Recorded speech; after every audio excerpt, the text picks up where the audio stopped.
안녕하세요 여러분, 도쿄야미큐입니다.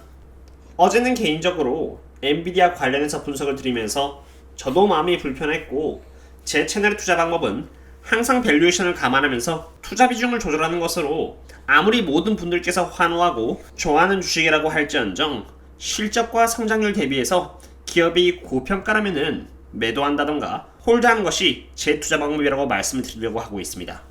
다수를 대상으로 목소리를 전달해드린 만큼 설사 모두에게 환호받는 기업이라고 할지언정 실적과 성장률을 받쳐주지 않는다면 주가는 성장해 나갈 수 없기 때문에 조심해야 할 때는 조심해야 하고, 성장률 대비해서 저평가를 받고 있을 때는 8월 2일 날의 분석 썸네일과 함께 가감없이 제 의견을 말씀드리고 있다는 것 또한 알아주시면 감사하겠습니다. 미안해. 반대로 오늘은 장기 투자함에 있어서 수익을 볼 수 있는 확률이 굉장히 높은 기업에 대해서 말씀을 드리고자 합니다. 많은 분들께서 아직 물려있는 만큼 오를 수 있는 기업 관련해서는 굉장히 신중하게 선별을 하고자 하는데요.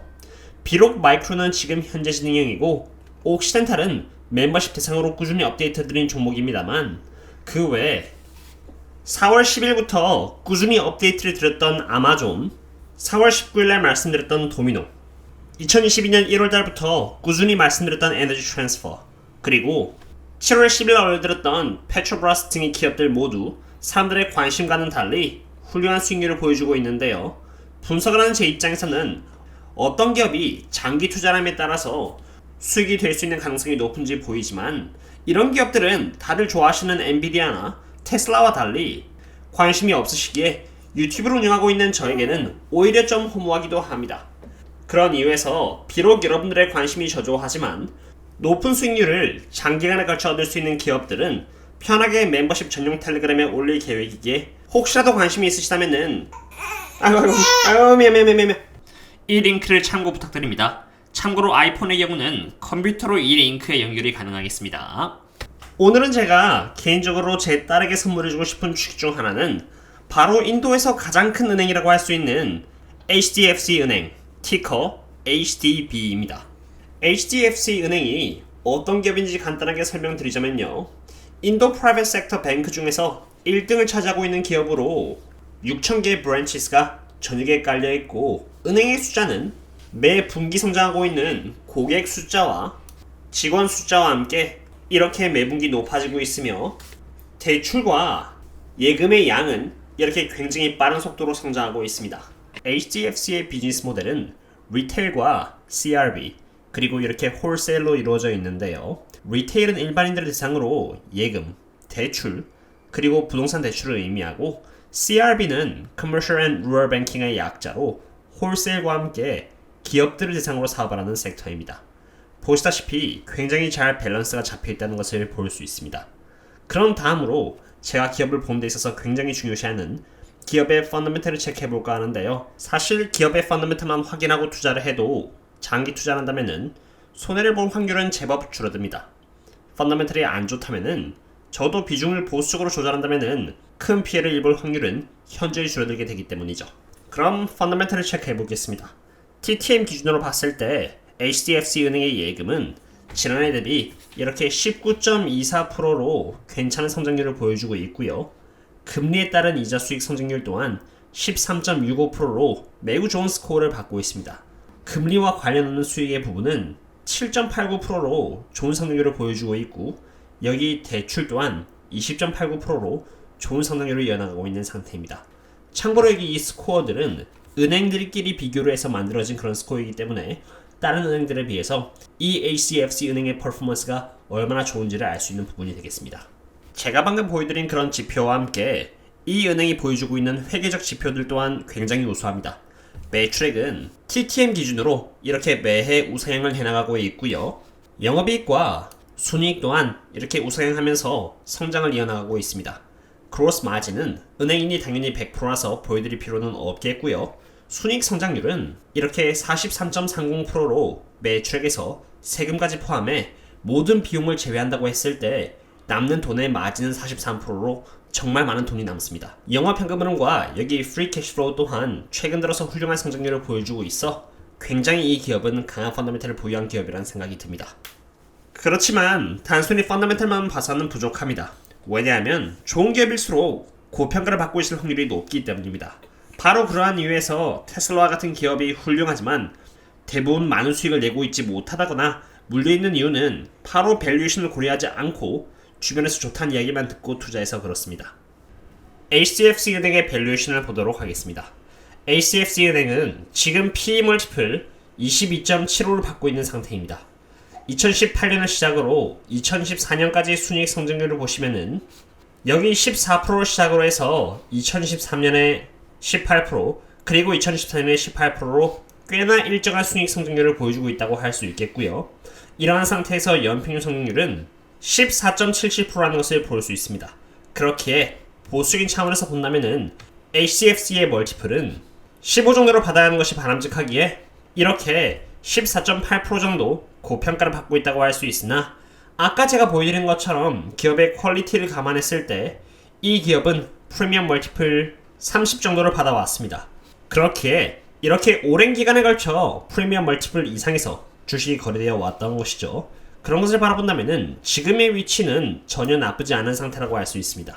그렇다면 은행을 대상으로 일반적으로 통용되는 멀티플인 Price to Tangible Book Value는 어떨까요? 일반적으로 사람들은 PE 멀티플을 잘 참고하긴 합니다만 모든 기업들의 수익 구조는 일관되어 있지 않습니다. 기업들마다 적용해야 되는 지표가 각각 다른 법이죠. HDFC는 은행이고요. 은행을 대상으로 PER도 사용하긴 합니다만 더 중요한 지표는 바로 Price to Tangible Book Value입니다. 의미는 제 강의에서 다뤘기 때문에 여기선 따로 설명드리진 않겠습니다.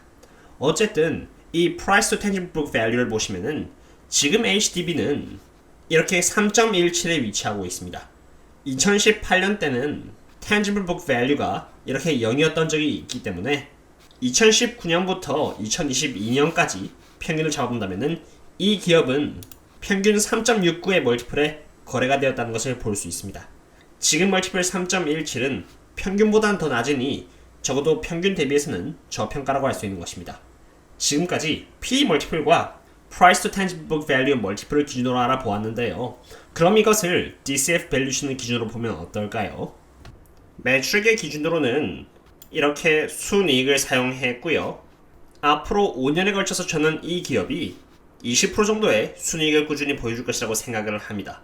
그런 상태에서 보수적으로 아까 30과 15의 중간값이라고 할 수 있는 22.5의 멀티플을 적용할 것이고요. HDFC는 지난 5년에 걸쳐 평균적으로 1.17%의 속도로 주식을 발행해왔고 앞으로의 금리 인상을 감안해 디스카운트 레이트는 이렇게 10%로 잡겠습니다. 위 조건이 만족되었을 때 이 기업의 적정주가는 87.91달러로 약 44% 정도 저평가되어 있다고 볼 수 있겠습니다. 지금까지 다양한 밸류에이션 기법을 통해서 HDFC 은행이 지금 적정주가에서 저평가 상태라는 것을 알아보았는데요. 단지 밸류에이션만으로 모든 기업의 수익성을 판단해서는 안됩니다. 모든 기업은 제각각의 스토리가 있고 그 스토리가 개인이 생각했을 때 납득이 될 만해야 장기 투자를 이어나갈 수 있기 때문입니다. 그리고 만약 스토리가 바뀐다면 당연히 팔고 나와야 되는 것이고요. 제가 갖고 있는 스토리는 이렇습니다. HDFC는 인도에 있는 은행입니다. 인도란 나라가 미래에 부유해진다면 인도 국민들도 상대적으로 더 잘 살게 되는 것이고 그러한 과정에서 은행을 더 많이 사용하게 되는 것이니 프라이빗 섹터 쪽에서 1등을 차지하고 있는 HDFC 은행의 경우는 계속 성장할 수 있게 됩니다. 여기 이 지표에서 인도를 보시면요. 하우스홀드 쪽에서 이렇게 37%밖에 차지하고 있지 않다는 것을 볼 수 있는데요. 이것은 인도 국민들이 얼마나 은행을 적게 사용하고 있는지를 보여주는 수치입니다. 한국의 경우는 이렇게 107%라는 것을 볼 수 있는데요. 그만큼 대부분의 국민들이 은행과 거래를 하고 있으며 한 개 이상의 계좌를 갖고 있다는 것 또한 의미하는 것이겠죠. 어쨌든 인도의 경우는 오직 37%의 국민들만이 은행을 사용하고 있을 정도로 인도에 있어서 은행 섹터는 앞으로도 꾸준한 성장을 기대할 수 있다는 의미가 되겠습니다.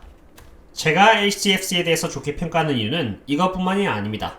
JP모건의 보고서에 의하면은 인도는 가장 빠른 중산층 성장률을 보여준 나라라는 것을 이렇게 볼 수 있는데요. 한때 이렇게 1995년도에 중산층이 단 1%에 달했다면은 2020년에는 중산층이 더 많아져 21%가 되었고요. 2030년에는 중산층이 더더욱 많아져 이렇게 79%를 차지할 것으로 예측이 되고 있습니다. 중산층의 비율은 중국보다 더 높을 예정으로 성장률로 따진다면 그 어떤 나라보다도 높습니다. 중산층의 성장률에 있어서 예상되는 사람들의 숫자는 인디아에서 8억 8,300만 명으로 중국의 2배에 달합니다. 오늘은 이렇게 HDFC 은행에 대해서 알아보았습니다. 지난주 금요일날 이렇게 약 2.79% 빠져서 61달러에 위치하고 있는 상태로 포지션을 열기에도 나쁘지 않은 상태라고 생각이 됩니다. 물론 올인을 하면 안 되고요. 이렇게 61선까지 하락했을 때 그리고 주봉의 관점에서 121선과 240선 부근인 여기 57달러대까지 감안을 하시어 분할 매수를 하신다면 좋은 평단가를 갖게 될 것이라고 생각됩니다. 오늘의 분석은 여기까지 하도록 하겠고요. 그럼 다음에 또 다른 분석과 함께 찾도록 하겠습니다. 그럼 다음에 또 만나요. See you later.